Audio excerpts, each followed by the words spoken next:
পেঁয়াজ রসুন ছাড়াই শীতের সবজি দিয়ে সবচেয়ে সেরা স্বাদের ট্যাংরা মাছের রেসিপি আজকে তোমাদের সাথে শেয়ার করব। এইভাবে একবার ট্যাংরা মাছের রেসিপি বানিয়ে দেখো, গরম ভাতের সাথে দারুণ লাগবে খেতে। পেঁয়াজ রসুন না দিয়েও এত টেস্টি ট্যাংরা মাছের রেসিপি সত্যি এক কথায় অসাধারণ। বাড়িতে একবার বানালে তোমরা নিজেরাই কিন্তু এর স্বাদ ভুলতে পারবে না। নমস্কার, বেঙ্গলি পাকশালায় তোমাদের সকলকে স্বাগত। আমি এখানে একটু বড় সাইজের ট্যাংরা মাছ নিয়েছি। তো এখন আমরা ট্যাংরা মাছটাকে ভালো করে ধুয়ে পরিষ্কার করে নিয়ে মাছের মধ্যে লবণ, অল্প সামান্য হলুদ আর একটু সর্ষের তেল মাছের গায়েতে খুব ভালো করে মাখিয়ে নেব। যে কোনো আঁশ ছাড়া মাছের গায়েতে একটুখানি সর্ষের তেল মাখিয়ে যদি মাছগুলো ভাজা যায় তাহলে দেখবে তেল ছিটকায় না। যেমন ট্যাংরা মাছ বলো বা পাবদা মাছ, মানে এইসব মাছের গায়েতে তো আঁশ থাকে না, তো সেই জন্য একটু সর্ষের তেল মাখিয়ে রাখবে। মাছগুলো ভাজার সময় কিন্তু তেলটা ছিটকে আসে না। মাছের গায়েতে খুব ভালোভাবে লবণ, হলুদ আর সর্ষের তেল মাখিয়ে দিয়েছি। এখন মাছগুলোকে 10 থেকে 15 মিনিট এইভাবে রেখে দেবো। গ্যাসের উপরে কড়াই বসিয়ে দিয়ে দিলাম এখানে সর্ষের তেল।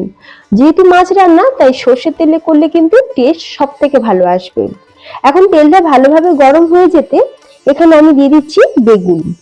বেগুনটাকে আমি এরকম একটু ডুমো করে কেটে নিয়েছিলাম। এখন বেগুনগুলোকে একটু ভেজে নেব। খুব বেশি একদম নরম করে ভাজার দরকার নেই। বেগুনগুলো দেখো ঠিক এইরকম ভাজা হবে। অল্প সামান্য লবণ দিয়ে এখন বেগুনগুলোকে ভালো করে ভেজে নিয়ে তেল ঝরিয়ে তুলে রাখবো।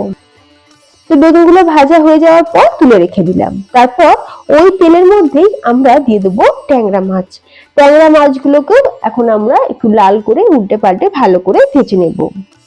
এখন উল্টে পাল্টে মাছগুলোকে ভালো করে ভেজে নিচ্ছি। যতক্ষণ মাছটা ভাজা হচ্ছে একটা মশলা রেডি করে নেব। এখানে আমি নিয়ে নিয়েছি টমেটো, কাঁচা লঙ্কা, গোলমরিচ আর শুকনো লঙ্কা। কাঁচা লঙ্কা, শুকনো লঙ্কা, গোলমরিচ এগুলো দিলে ঝালটা বেশ ভালোই হবে। আর এই রেসিপি যদি একটু ঝাল ঝাল হয় তাহলে খেতে বেশি ভালো লাগে। তবে ঝালের পরিমাণটা তোমরা তোমাদের স্বাদ অনুযায়ী বাড়িয়ে কমিয়ে নিতে পারো। এখন টমেটো, আদা, কাঁচা লঙ্কা, শুকনো লঙ্কা, গোলমরিচ সবকিছুকে মিক্সিতে দিয়ে অল্প সামান্য জল দিয়ে একটা সুন্দর করে পেস্ট করে রাখবো।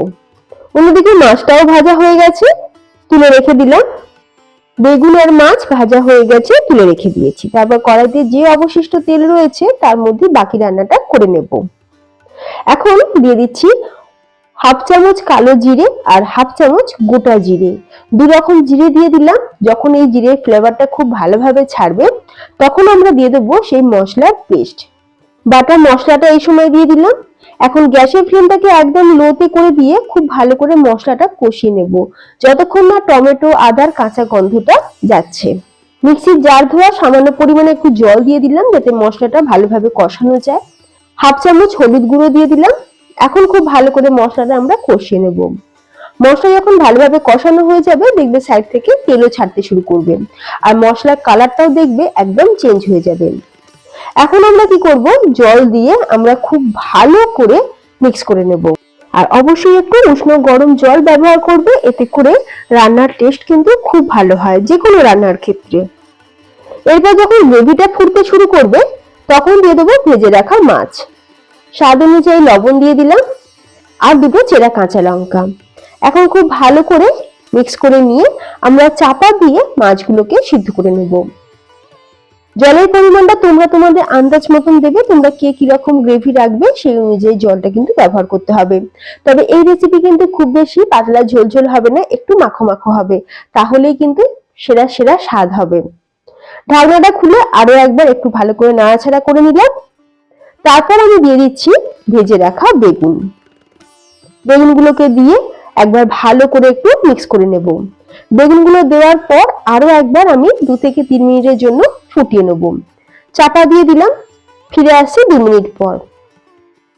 2 মিনিট পর ঢাকনাটা খুলে দিয়ে এখন আমি দিয়ে দিচ্ছি একটা স্পেশাল মশলা। এখানে আমি 1 টুকরো দারচিনি আর একটা ছোট এলাচ একটু জল দিয়ে পেস্ট করে রেখেছিলাম। মশলাটা আমি মিক্সিতে পেস্ট করিনি, আমি শিলপাটাতে পেস্ট করেছিলাম। যেহেতু অল্প মশলা মিক্সিতে পেস্ট করা যাবে না, এই বাটা গরম মশলা অবশ্যই ব্যবহার করবে। একবার এই মশলা দিয়ে মাছটা রান্না করে দেখো, দেখবে দারুণ হবে টেস্ট।